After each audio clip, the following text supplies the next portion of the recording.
Hello बच्चों, बेटा कक्षा 5वीं में सप्ताह 14 के अंतर्गत गणित के अंतर्गत आज हम पढ़ेंगे सममित और असममित आकृतियाँ। देखिए बेटा, पिछली कक्षा में भी हमने इन्हीं के विषय में जाना था और अगर आप लोगों को याद हो तो मैंने आप लोगों को बताया था, जिस आकृति को हम दो भागों में बांटें और वो एक दूसरे की बिल्कुल नकल हो वो हमारी सममित होती हैं, और जो बिल्कुल नकल ना हो वो असममित होती हैं। जैसे अगर आप शीशे में देखो आधी चीज़ को लेके तो पूरी नज़र आएगी। समझ रहे बात को कि कैसे? अगर मान लीजिए आपने कोई भी चीज़ थी, ये मेरे पास ये आकृति थी, मैंने इसको इस तरह से दो भागों में बांट लिया। अगर ये वाला भाग बिल्कुल इसकी नकल है, कॉपी है, इसकी फ़ोटोकॉपी है, बिल्कुल इसके जैसा लग रहा है, तो ये हमारी सममित आकृतियाँ हैं। लेकिन अगर इसमें थोड़ा सा भी अंतर आ जाए, एक बिंदी का भी अंतर आ जाए ना, तो वो असममित आकृतियाँ हैं। ये मैंने पिछली कक्षा में बताया था। जिन बच्चों ने नहीं देखी हो वो देख ले तो आपको अच्छे से पता चल जाएगा। ठीक है, तो आज हम सीधा वर्कशीट को हल करेंगे, क्योंकि अब हमें पता है कि सममित कौन सी होती है और असममित कौन सी होती है। पहला प्रश्न है आकृति क। ठीक है, ऊर्ध्वाकार और क्षैतिज रेखाओं में से आप दर्पण कौन सी रेखा पर रखेंगे ताकि आपको आकृति ख मिले? नीचे दी गई में उत्तर लिखें। देखिए बेटा, जो ये वाली आकृति है कै, इसको आपको लोगों को देखना है।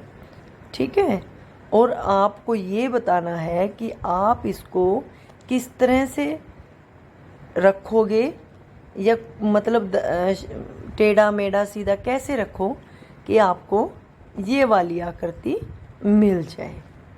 आपको मतलब ऐसी चाहिए। ठीक है, समझ रहे हो बात को?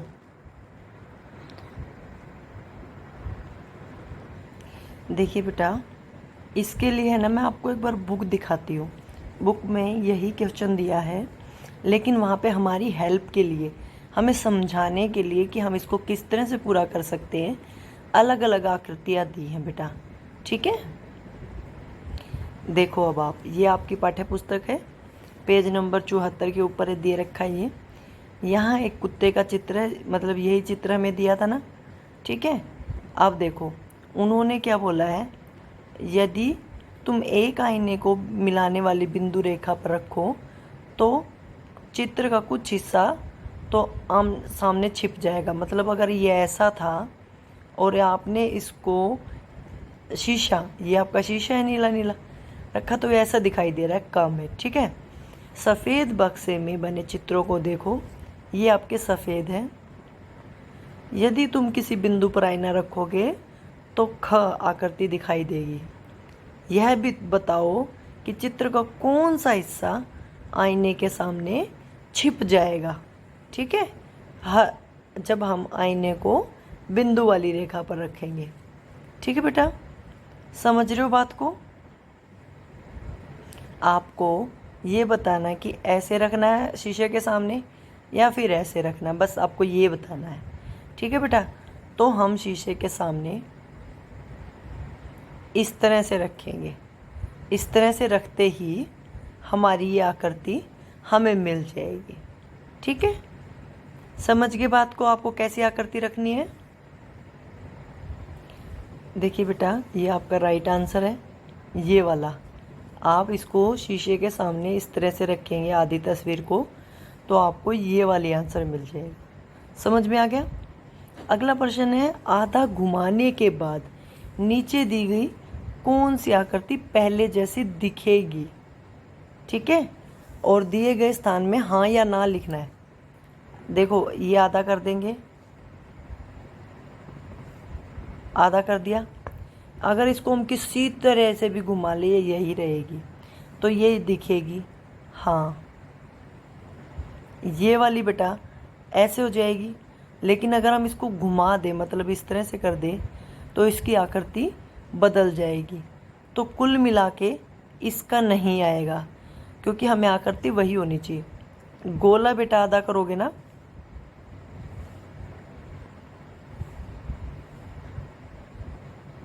तो ऐसा ही रहेगा।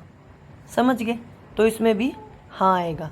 ये फिर से मैं इसको ऐसे करूँगी और मैं लिटा दूँगी तो ये ऐसे हो जाएगा। दोनों में अंतर है ना, जैसे इसमें अंतर था वैसे इसमें, तो इसमें बेटा नहीं आएगा।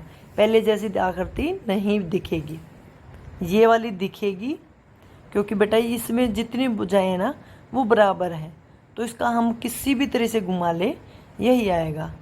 5 भुजाओं वाला वो भी वैसा ही आएगा बेटा, इसमें भी हमारा हाँ आंसर आएगा। अगर आप इसको घुमा देते हो तो भी हमारी शीशे के सामने वही आकृति आएगी। समझ रहे हो बात को? आप इसको इस तरह से समझना है कि शीशे के सामने ये आकृतियाँ पूरी दिखनी चाहिए। समझ रहे हो? और अगर हम इनको आधा घुमा दें तो कैसी दिखेंगी? आधा घुमाने पर वैसी ही दिखनी चाहिए।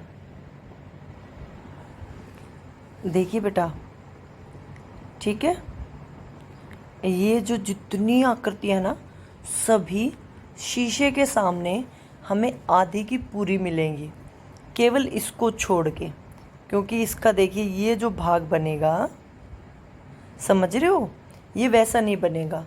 अभी आप कहोगे कि मैम आप बता रहे थे घुमाने के बाद ऐसी दिखेंगी नहीं दिखेंगी, वो बात बता रही थी मैं, अभी भी उसी बात पे हूँ। लेकिन प्रश्न पढ़ो, आधा घुमाने के बाद कौन सी आकृति पहले जैसी दिखेगी? इसको आधा घुमा दो, आधा घुमाने के बाद तो ये बस खड़ी हो गई ना, ठीक है।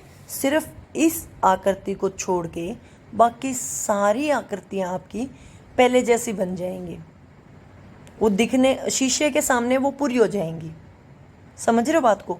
सिर्फ ये नहीं होगी अगर हम इसको आधा घुमा देंगे तो। ठीक है, ठीक है, समझ रहे हो बात को? इसको मैंने ऐसे आधा किया, घुमाया तो ऐसी आकृति मिल गई। इसको भी आधा करके चाहे ऐसा कर लो चाहे ऐसे कर लो, यही मिल जाएगी, ये भी मिल जाएगी, ये भी मिल जाएगी, ये भी मिल जाएगी, ये ऐसे भी मिल जाएगी। लेकिन जैसे अगर इसको करेंगे तो इसमें देखिए 1 2 3 कोने आए ना, और आधा घुमाने के बाद यही आकृति नहीं मिलेगी। आपको इस बात का ध्यान रखना है, ठीक है।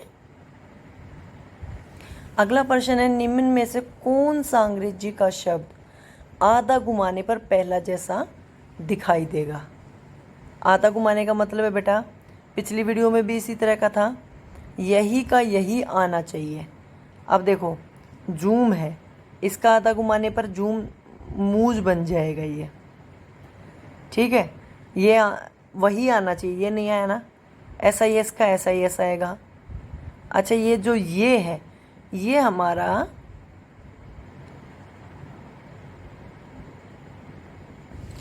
आधा घुमाने के बाद ये पलटी हो जाएंगी, ठीक है। जैसे ही आप इसको घुमाओगे ये ऐसे एम बन जाएगा ये, और ये वाव बन जाएगा, नून का नून बन जाएगा। इसकी बात कर रही हूँ, ये वाला भी SWIMS ये बन जाएगा, ठीक है। तो केवल अकेला जूम ऐसा बना है क्योंकि इसमें जो आगे पीछे के लेटर्स हैं वो सेम नहीं है। समझ रहे हो बात को? तो इसीलिए केवल जूम जो है वो आधा घुमाने पर पहले जैसा दिखाई नहीं देगा, बाकी सभी दिखाई देंगे। तो हाँ ना में जवाब देना है, पहला नहीं है, बाकी सभी आपके हाँ है। समझ गए बात को? ठीक है बेटा, जूम नहीं होगा, बाकी सारे हो जाएंगे आधा घुमाने पर। निम्नलिखित शब्द आधा घुमाने के बाद जैसे दिखेंगे वैसे बनाने हैं। आधा घुमाओगे तो आपका ये ऐसा दिखेगा, ठीक है, ये आपका ऐसा ही दिखेगा, ये आपका ऐसा ही दिखेगा, और ये आधा घुमाने के बाद ऐसा दिखेगा। समझ गए? आपको आधा घुमाना है, उसके बाद देखना ये कैसे दिखाई दे रहे हैं।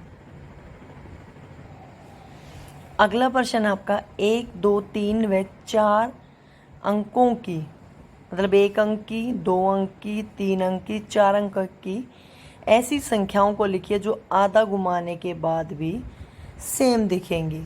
जैसे 1 अंक की 1 ठीक है। 6, 6 को आप सीधा कर लो, उल्टा हो जाएगा, ये 9 बन जाएगा। एक अंक की हो जाएंगी अगर हम बात करेंगे बेटा 8, 0। इनको आप आधा घुमाओगे ना, ये यही मिल जाएगा। अब 2 अंकों की बात करें, 11 इन्होंने दे दिया हमारे पास, 88। अगर इसको घुमाओगे तो यही आ जाएगा आपका, ठीक है। 3 अंकों की में 101 इन्होंने दे दिया है, तो बेटा एक तो 111 भी हो जाएगा। कैसे घुमा लो इसको। उसके बाद बेटा 8 की डिजिट वाले जितने होंगे, एक ये 888 भी हो जाएगा, 181 भी हो जाएगा, और 818 भी हो जाएगा, 808 भी हो जाएगा। इनको आप आधा घुमाओगे, बीच वाला तो यूं का यूं रह जाएगा ना, ठीक है। तो ये सारे सेम हो जाएंगे। 4 अंकों की में भी इसी तरह से होंगे, जो 4 8 हैं वो भी हो जाएंगे, 8 1 8 भी हो जाएंगे, और 1 8 8 1 हो जाएगा। समझ रहे हो। इस तरह से जितने बनेंगे वो सब मैं आपको लिख के भी दिखा देती हूँ। देखिए बेटा, जितनी संख्याएं बनेंगी ना, एक अंक की 8 और 0, 2 अंकों की 88 और 00, 3 अंकों की मैंने सारी लिख दी। इन्होंने बोला था 2-2 लिखनी है, देखिए 2-2 थी ना, लेकिन मैंने सारी लिख दी ताकि आपको इजीली पता चल जाए। 3 अंकों की ये वाली है सारी। आप इनको कैसे भी घुमाओगे ना, जैसे ये है, ये वाला आगे आ जाएगा, ये वाला बीच में यूं का यूं रहेगा, ये पीछे आ जाएगा, ठीक है। और 4 अंकों की जितनी थी मैंने सारी लिख दी है। समझ गए आप। इस तरह से आप वर्कशीट को कंप्लीट कर लीजिए, ठीक है। बात करते हैं जीवन कौशल की। बेकार वस्तुओं का पुनः प्रयोग, मतलब जितनी चीज़ें बेकार होती हैं उनका दोबारा इस्तेमाल करना। आप अपने घर में 5 ऐसी चीज़ों को ढूंढें जो आपको लगता है किसी काम की नहीं। खाली बोतलें, उनके ढक्कन, ठीक है, खाली पेन, प्लास्टिक का कोई और टूटा फूटा सामान, गत्ते के डिब्बे, ऐसी 5 चीज़ें। इन्हें उपयोग करके आप ऐसी कोई वस्तु बना सकते हैं जो उपयोगी हो और आपको बाज़ार से खरीदनी ना पड़े। तालिका बनाकर लिखें। तो आपको 5 चीज़ों के नाम लिखने जो बेकार हैं। एक तो देखो, जैसे बोतल के ढक्कन है और बोतल है, उनसे हम क्या बना सकते हैं, उनमें हम मिट्टी डाल के ग्रीनरी या हरा भरा पेड़ उगा सकते हैं, कोई छोटा सा पेड़ उगा सकते हैं। अच्छा, खाली गत्ते के डिब्बे हों, उनमें हम क्या कर सकते हैं, पेन स्टैंड बना सकते हैं हम लोग, ठीक है। तो 5 बेकार चीज़ें और फिर उनसे बनने वाली उपयोगी चीज़ें, वो 5 आपको बतानी है। समझ गए। देखिए बेटा, खाली बोतलों से आप इस तरह से घर में कुछ भी पेड़ पौधे उगा सकते हैं। ये खाली ढक्कनों का डिज़ाइन है बेटा, चिपका चिपका के डिज़ाइन बना रखा है। गत्ते के डिब्बे से ये ऐसे इस तरह के डिज़ाइन बना सकते हैं। छोटे छोटे डिब्बे ले सकते हैं या गिलास ले सकते हैं, इन डिब्बे से भी बन सकते हैं ये, ठीक है। पुराने कपड़ों का आपको बताने की ज़रूरत नहीं, हम सफाई के लिए उनका इस्तेमाल कर सकते हैं, या कोई डोरी वगैरह बना सकते हैं। कागज़ से हम देखिए कितनी सुंदर सुंदर चीज़ें बना सकते हैं, ठीक है। इस तरह से आप उपयोगी वस्तुएं बना सकते हैं। अगला है, उपरोक्त सूची में से बेकार वस्तुओं का प्रयोग करके कोई एक उपयोगी वस्तु बनाइए। आप अपने घर के लिए कोई शोकेस बनाइए और इस वस्तु का बाजार मूल्य लगभग कितना रहा होगा। कोई भी अगर आप गिफ्ट लेने जाते हो, कम से कम 100 रुपये का ज़रूर मिलेगा बेटा, घर को सजाने के लिए जो लेके आते हैं। तो इस प्रकार आपने कितने रुपए बचाए। देखिए, अगर हम इस तरह का सामान लेंगे, 10-20 रुपये हमारे गोंद में और चिपकाने में या सितारों में या सजावट में लगेंगे, तो हमने 80 रुपये बचाए। मैंने 20 रुपये इस चीज़ के लगा दिए कि आप मान लो कोई काम करते हो, कुछ सामान खरीदते हो, तो उसमें लग जाते हैं, ठीक है। अब बात करते हैं संस्कारशाला की। छोटी छोटी मगर बड़ी बातें। कड़ी मेहनत झुर्रियों का दिमाग है और आत्मा से दूर रखती है। जो मेहनत है ना बेटा, हमारे ऊपर बुढ़ापा नहीं आने देती। मतलब हमारा सारा ध्यान एक ही बात में रहता है कि हमें कैसे कामयाबी मिले, ठीक है। क्या खाना पीना, लाल रंग की सब्जी जैसे फल, लाल रंग की कोई भी चीज़ खानी है, टमाटर, स्ट्रॉबेरी, सेब, बेर आदि। आजकल बाज़ार में सेब आई हुई हैं, महंगी भी नहीं है, सभी खा लीजिए। जब बाज़ार में सेब नहीं थी, महंगी थी, तो मैं कहती थी टमाटर खाओ। अब आप लोग सेब इजीली खा सकते हो। बाज़ार में 50 रुपये किलो से लेकर 100 रुपये किलो तक सेब बिक रही है। ठीक है, तो आप जो भी मर्जी साइज़ की लेके सेब खाइएगा। ठीक है, उससे हमारे शरीर को खूब ताकत मिलेगी। गतिविधि क्या है? दिल्ली के स्मारक स्थल जैसे जो दिल्ली में क्या क्या है, लाल किला, जंतर मंतर, कुतुब मीनार, ठीक है, गौरी शंकर मंदिर, जितने भी स्मारक स्थल हैं, जितने भी पुराने मंदिर हैं, मस्जिद है, उन सब के फ़ोटो इकट्ठे कीजिए और कॉपी में चिपकाइए। खेल है हम में से सबसे लंबा कौन कूदे। याद है ना आपको, सबसे लंबा कौन कूदे? सभी बच्चे मिलकर कूदेंगे, जो सबसे लंबा कूदेगा वो जीत जाएगा। आपकी दैनिक दिनचर्या वही है, इस पर कोई चर्चा नहीं कर रही हूँ। ठीक है, लास्ट पॉइंट, अपना गृह कार्य समय पे पूरा कीजिए। जो आज की वर्कशीट आई है सम्मित वाली, जो आपकी वर्कशीट आई है आज, उसको कंप्लीट कीजिए और उसको अपने टीचर को भेज दीजिए। ठीक है बेटा, चाहे आपके वर्कशीट में जो भी काम आया हो, ठीक है, उसको जल्दी से जल्दी पूरा कर लीजिए और भेज दीजिए। वीडियो अच्छी लगे तो चैनल को सब्सक्राइब कर देना। देखिए मैं आपके सॉल्यूशन लाती हूँ इतने अच्छे अच्छे। ठीक है बेटा, वीडियो को लाइक कीजिए, अपने दोस्तों को शेयर कीजिए और मेरे चैनल को सब्सक्राइब कीजिए। वीडियो देखने के लिए आपका बहुत बहुत धन्यवाद।